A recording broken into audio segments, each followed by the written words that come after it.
Why does a city barely 235 years old need a bridge weighing 52,800 tons? Sydney Harbour Bridge opened in 1932, spans 503 meters of deep water, and carries trains, cars, bicycles, and pedestrians all at once. The answer starts where the first tents went up in 1788, in the Rocks, the oldest neighborhood on this shore.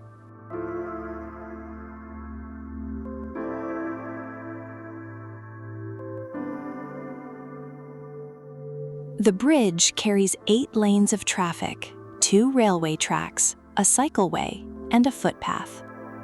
At its summit, 134 meters above the water, the Australian flag flies day and night. Ferries cross underneath constantly, linking the north and south shores.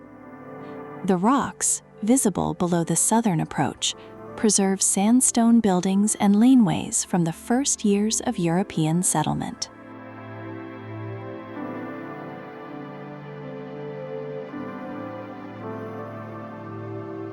The Opera House sits on Benelong Point, a promontory named for a Gadigal man who lived among early colonists.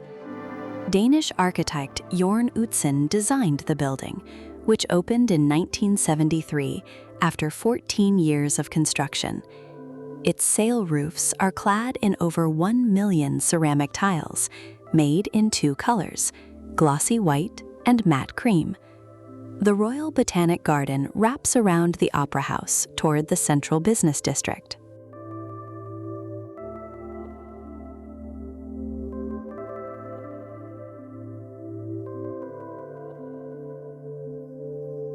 At Circular Quay, ferries depart every few minutes for suburbs across the harbor. A large cruise ship can dock at the Overseas Passenger Terminal right beside the Opera House. The building hosts over 1,500 performances each year across its multiple halls. Utzon never returned to Sydney after disputes over costs and design changes in the 1960s, but his son finished the interior work decades later.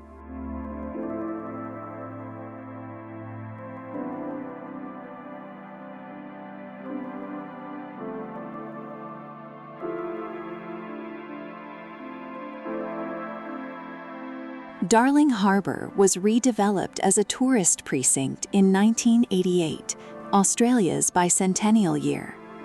Pyrmont Bridge, a pedestrian swing bridge opened in 1902, still rotates to let boats through.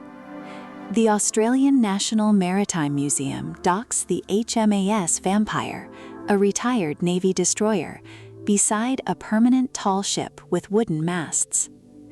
Cockle Bay lines the water with restaurants, museums, and entertainment venues, and fireworks light the harbor on weekends.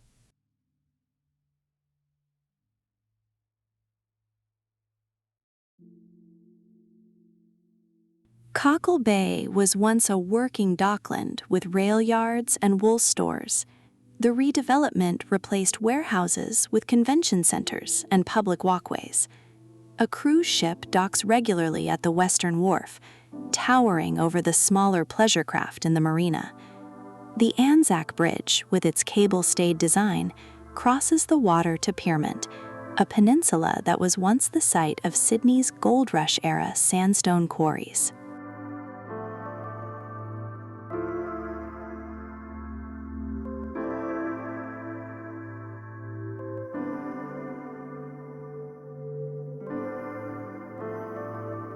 Bondi Beach stretches about 1 kilometer along a crescent of golden sand.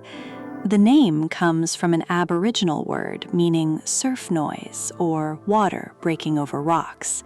Over 2.6 million people visit each year. A Ferris wheel operates on the beachfront promenade, and surfers line up in the turquoise water in every season, waiting for the next set of waves rolling in from the Pacific.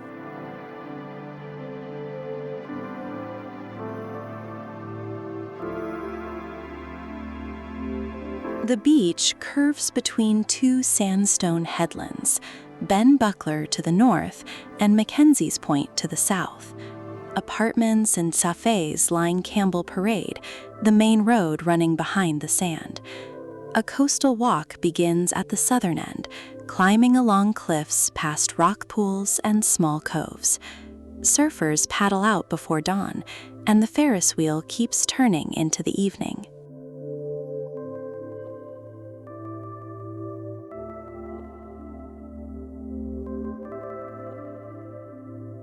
Bondi Icebergs Club was founded in 1929. The pool is filled with ocean water and open year-round. Members must swim 3 winter months each year to keep their membership active.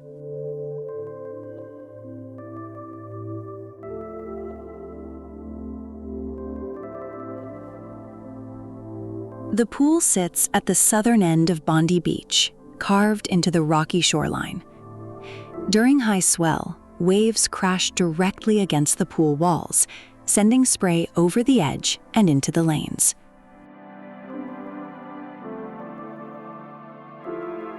North Bondi rises on sandstone cliffs, part of the Hawkesbury Formation that runs along much of the New South Wales coast. Ben Buckler Headland marks the northern end of Bondi Beach. Residential apartments sit directly on the cliff edge. The rocks at the base create a natural point break that surfers favor when the swell direction is right.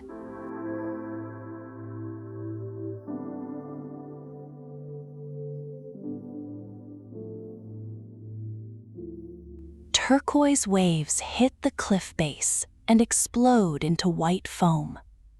The sandstone here is layered, each band a different shade of gold and gray, laid down over millions of years.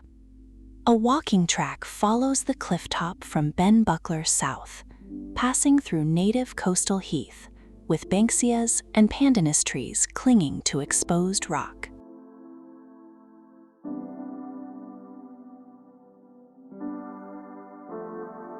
Bronte Beach is smaller and more sheltered than Bondi. A grassy park sits behind the sand. Early settlers named the area after the Bronte sisters.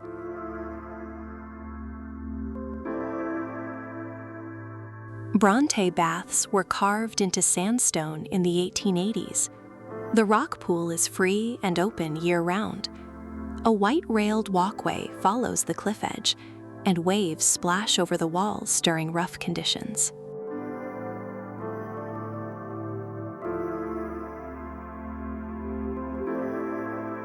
A grassy park with gazebo structures sits behind the beach, shaded by Norfolk Island pines. The ocean pool fills and empties with the tide. Swimmers share the lanes with small fish that wash in over the wall.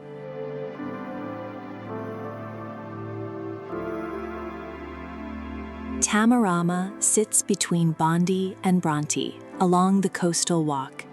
It is one of Sydney's smallest beaches, framed by dark, jagged rock formations. Locals nickname it Glamorama for its fashionable beachgoers.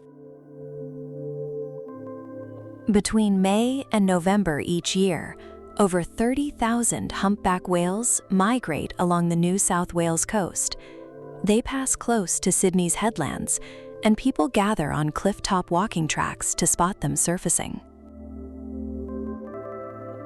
Botany Bay is where Captain James Cook first landed in 1770. He named it after botanical specimens his crew collected. Cargo ships still use Port Botany today. The bay's entrance is framed by 2 rocky headlands. Container terminals line the northern shore. This calm water marks where the first European encounter with Eastern Australia took place. Royal National Park was established in 1879, making it the world's second oldest national park after Yellowstone. It covers 151 square kilometers of coastal bushland and escarpment south of Sydney. Sandstone cliffs drop straight into the Pacific Ocean. Secluded coves with sandy beaches are tucked between forested cliffs. Walking tracks descend through gum forest to reach them.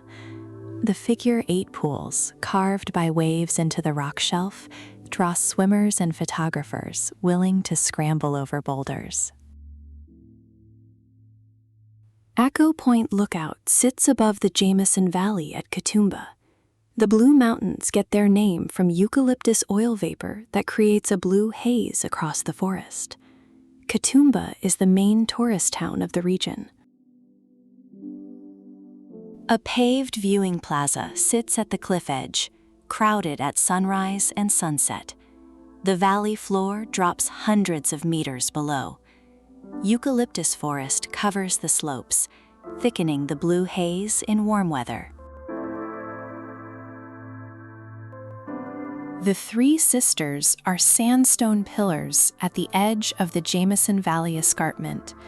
An Aboriginal dreaming legend says they were three sisters turned to stone. The highest pillar reaches 922 meters above sea level. Erosion over thousands of years carved them from the cliff face.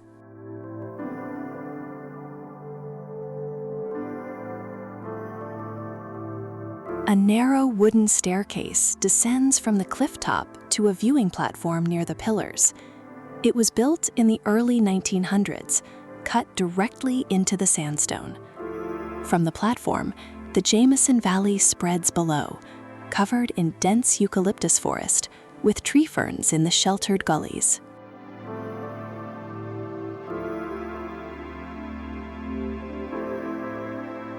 Waterfalls cascade down sheer, multi-layered sandstone cliffs throughout the Blue Mountains. Katoomba sits at 1,017 meters elevation, surrounded by dense, temperate rainforest. Morning fog frequently blankets the valley floor below the escarpment, burning off as the sun climbs. Megalong Valley sits hundreds of meters below the surrounding sandstone cliffs. The name means valley below the cliffs. Katoomba Falls is a tiered waterfall on the Katoomba River, dropping approximately 150 meters down the escarpment. A small viewing platform overlooks the cascade from the clifftop, surrounded by dense green forest. The University of Sydney was founded in 1850, Australia's oldest university. The quadrangle features Gothic Revival sandstone architecture with a prominent clock tower. A manicured green lawn fronts the main entrance. St. Patrick's Seminary was built in 1885 in Gothic Revival style, overlooking Manly Beach from the North Head headland. The sandstone structure features a central clock tower and arched colonnades, with an Australian flag flying from the tower. It now houses the International College of Manly Sydney. Originally a Catholic seminary training priests, its grounds are surrounded by coastal forest. Manly Beach was named by Governor Arthur Phillip in 1788 for the confident bearing of local Aboriginal people. Manly sits on a peninsula between the open ocean and the harbour, reachable by a 30-minute ferry ride from Circular Quay.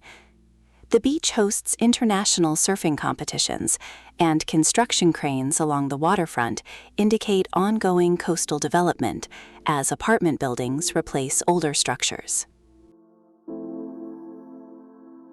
Balmoral Beach sits in Mossman on the lower North Shore, facing west across Sydney Harbour toward the city skyline. A stone archway bridge connects the beach to Rocky Point. Yachts moor in the calm bay.